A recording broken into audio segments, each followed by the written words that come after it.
사순절 14일째 말씀 묵상 눈물의 힘 누가복음 7장 11절로 17절입니다. 그 후에 예수께서 나인이란 성으로 가실새 제자와 많은 무리가 동행하더니 성문에 가까이 이르실 때에 사람들이 한 죽은 자를 메고 나오니 이는 한 어머니의 독자여 그의 어머니는 과부라.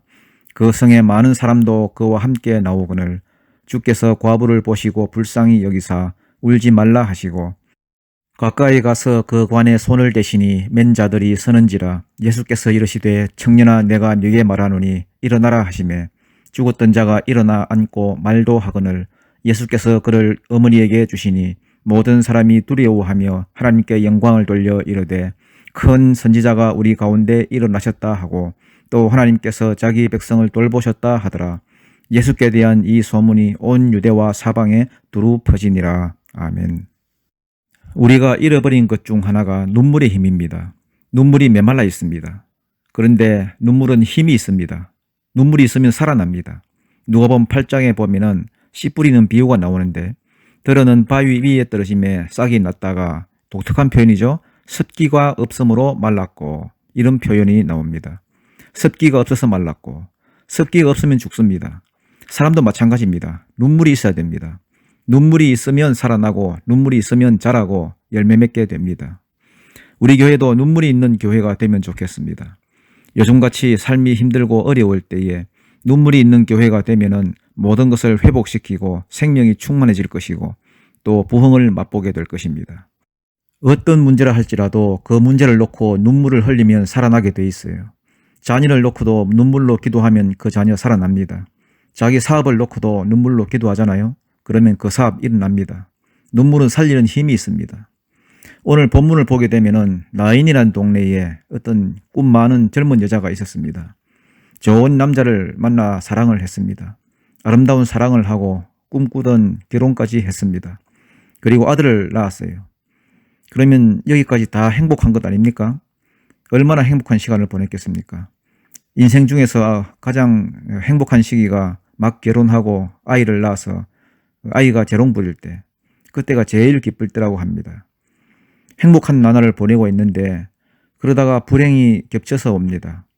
불행은 꼭 겹쳐서 오거든요. 남편이 죽습니다. 과부가 됐습니다. 지금의 과부하고 이스라엘 그 당시 과부하고는 비교가 안 됩니다. 남편이 죽었다는 것은 보호막이 사라졌다는 뜻입니다. 과부가 됐다는 것은 가난해졌다는 뜻이고 법의 보호를 받지 못한다는 뜻이고 또 고독해진다는 뜻입니다. 쓸쓸하게 절망의 나날을 보내고 있습니다. 그래도 희망이 하나 있지요. 법적으로 자기를 보호해줄 아들이 있습니다. 아들에게 모든 희망을 다 걸었습니다.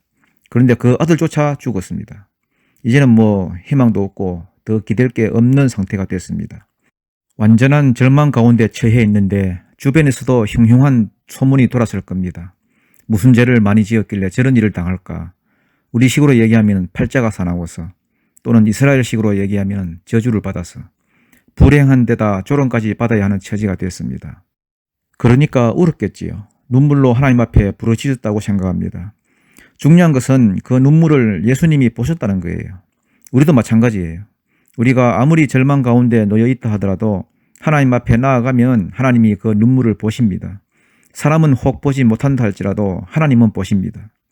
13절 보니까 주께서 과부를 보시고 불쌍히 여기사 그랬지요. 눈물 흘리는 것을 보고 불쌍히 여기셨다는 것입니다. 예수님이 보셨다는 표현이 신약 성경에만 한 40번 정도가 나오는데 예수님의 눈길이 머무는 곳이 어딘가 이걸 잘 봐야 됩니다. 주님의 눈길이 어디에 머무는가? 첫째, 슬픔을 당한 사람이고 둘째는 고통당하는 사람이고요. 특별히 눈물 흘리는 사람 위에 머물러 있습니다. 주님의 눈길이 머물러 있으니까 구원의 역사가 나타나겠지요. 그래서 지금 우리 교회에서 당장 해야 될 게 뭐냐 하면은 눈물의 기도예요. 눈물이 강력한 힘이기 때문에 지금 눈물이 없는 시대라고 하잖아요. 눈물을 구해야 됩니다. 하나님 눈물을 주십시오. 그래서 가정을 놓고 눈물로 기도해야 할 것이고 교회를 놓고 눈물의 기도를 해야 될 것이고 죽어가는 많은 영혼들을 놓고 눈물의 기도를 해야 될 때입니다. 눈물은요, 그 자체가 완벽한 언어입니다. 다른 설명이 필요 없는 언어예요. 100마디 말로 표현해봐야 소통이 잘 안 되는데 눈물 한 방울을 통해서 마음의 문이 열리고 변화가 일어나고 그래요. 하나님께서 어떤 때는 은사를 주시는데 울 수 있는 은사를 주셔요. 그걸 통해서 열매를 얻고 그래요. 하나님께서 우리 교회에 눈물이 넘쳐나게 하시기를 원합니다. 눈물은 진실함이거든요. 우리가 살다 보면 두 종류가 있어요. 왜 이렇게 아깝지 하는 게 있고요. 어떤 건 하나도 아깝지 않은 게 있어요. 어떤 사람은 되게 노랭이에요. 되게 아껴 쓰는데 카메라 살 때 보면 비싼 거 사요. 어떤 사람은 되게 아끼는데 먹는 거 보면 비싼 거 먹고 아까운 게 있고 안 아까운 게 있어요. 어떤 분을 보니까 다른 건 다 아끼면서 신발은 비싼 거 사더라고요. 비싼 브랜드. 신발이 100만 원짜리가 있어요. 넉넉한 사람도 아니에요. 그런데 그런 건 아깝지 않대요.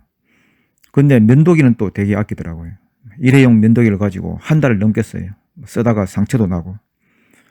그래서 가만히 보니까 남들 신경을 써야 되는 건 비싼 거 사더라고요. 가식적인 것, 보여주려고 하는 것. 거기에는 진실함이 없잖아요.